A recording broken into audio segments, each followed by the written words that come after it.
Indonesia adalah negara yang kaya akan keberagaman agama, suku, dan budaya.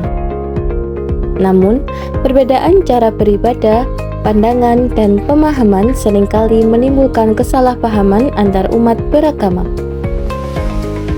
Untuk itu, kita memerlukan moderasi beragama agar setiap perbedaan dapat diterima, dihargai, dan menjadi kekuatan untuk menjaga kerukunan bersama.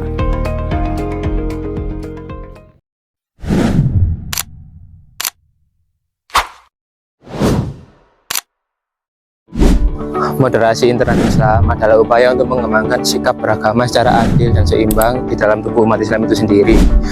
Fokusnya adalah bagaimana cara untuk mengelola mazhab dan pemikiran agar tidak memicu konflik, kekerasan, serta permasalahan yang lainnya. Tujuannya yaitu untuk mencegah perpecahan, memperkuat nilai rahmatan lil alamin, serta menjadi benteng dari ideologi ekstrim. Contoh masalah adalah perbedaan mazhab, seperti dalam kasus susunan saf campur antara laki-laki dan perempuan yang viral dari Pondok Al Zaitun. Berdasarkan dalil, susunan saf sudah benar dalam sunnah dan tidak boleh dicampur. Namun, untuk menyelesaikan masalahnya harus dengan ilmiah, dialog, dan juga musyawarah. Penilaian hukum juga tetap diserahkan kepada pemerintah, ulama, dan juga MUI. Sebagaimana pada firman Allah Quran Surat Al-Hujurat ayat 10, Innamal mu'minuna ikhwatun fa'ashlihu baina akhwaykum wattaqullaha la'allakum turhamun. Ayat tersebut mengingatkan kita bahwa semua umat muslim adalah bersaudara, dan ketika ada penyimpangan atau perbedaan dalam tata cara beribadah, sebaiknya kita tidak perlu memprovokasi atau saling menghakimi, tapi cara yang benar adalah kita menasihati dengan bijak, menyampaikan dengan santun, dan menyerahkan kepada pihak yang berwenang.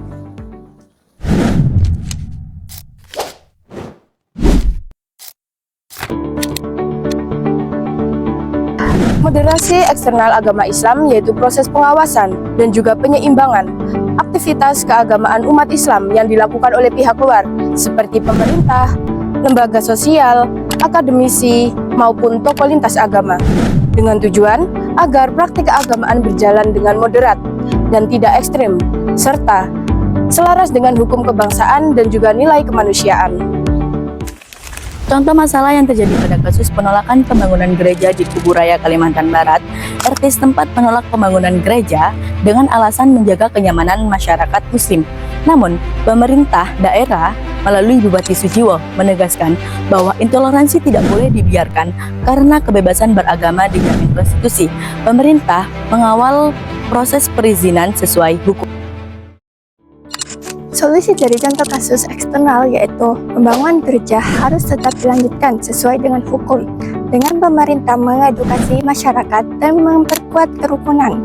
Penolakan berbasis intoleransi tidak boleh dijadikan dasar menghentikan hak konstitusional suatu kelompok yang beragam.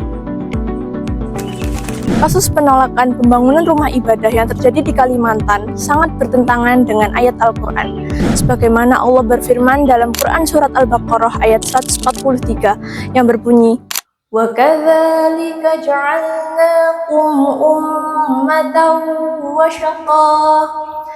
Dalam ayat tersebut menegaskan bahwasanya umat Islam adalah ummatan wasyatan, yakni umat yang moderat, adil, dan juga seimbang. Dengan kata lain, tidak condong pada kekerasan ataupun pemaksaan, serta tidak pula menyepelekan ajaran.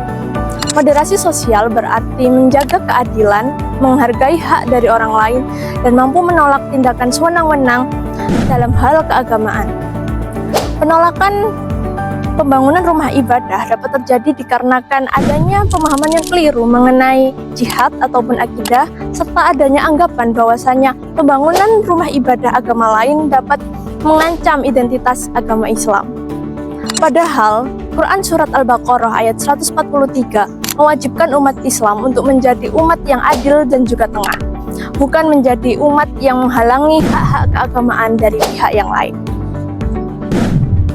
Ukhuwah tidak hanya di lisan, tetapi di hati yang saling menguatkan dan menjaga dalam kebaikan. makes it hard.